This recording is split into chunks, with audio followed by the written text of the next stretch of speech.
Hello, welcome to Liverpoolfc News Today channel. Football's worst-kept secret appears set to finally become public knowledge as Borussia Dortmund prodigy Erling Haaland closes in on a massive move to Premier League champions Manchester City.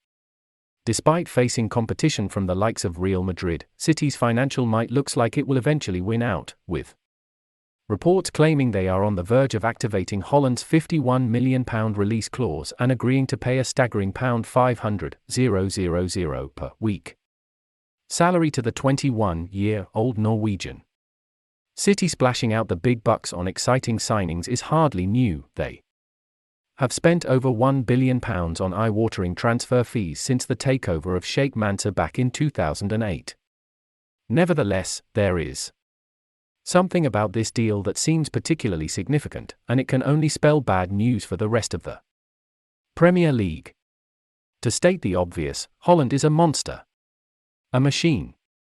Like something made in a lab. His 85 goals in 88 games for Dortmund is a simply farcical record, and the fact that he has produced in the Champions League as well as the Bundesliga puts paid to the idea that he is benefiting from facing weaker opposition. Of course, it may take him a little while to settle into the pace and blood and thunder of the Premier League. But being honest, not even the most anti-City critics seem to have any doubt that Haaland will, sooner or later, take the division by storm. He is simply that good. To add to that, you don't need to be a tactical genius to work out that Haaland is exactly what City need to improve on their already phenomenal level. The likes of Kevin De Bruyne, Bernardo Silva and Phil Foden create a glutton of chances every game, yet since Sergio Aguero's departure Pep Guardiola has never had that world-class striker to finish them off on a regular basis. He was quite clearly left peeved that a pursuit of Harry Kane last summer did not wield any success.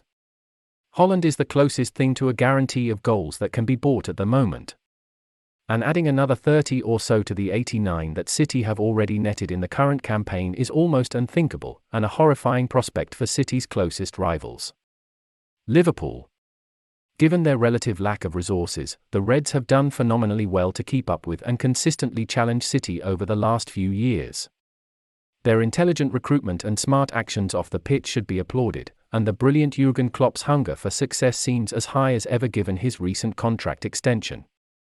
Yet even the greatest Liverpool side in living memory will struggle to match a City with Haaland leading the line. And while the move will be celebrated at the Etihad, it sets a worrying precedent for the future competitiveness of our top flight. The Premier League has always enjoyed marketing itself as the most competitive of the major ones in Europe, and takes an almost condescending superiority as it sneers at the likes of the Bundesliga, won 10 years in a row by Bayern Munich, and League One, won in 8 of the last 10 seasons by PSG. But with City looking likely to win their 4th title in the last 5 years, our division is looking dangerously close to becoming totally dominated by one side, and Haaland's arrival will certainly not help that. Maybe, just maybe, the time may have come for the powers that be to take a good look at the disparity of wealth between the 20 teams in the league. Then again, don't hold your breath.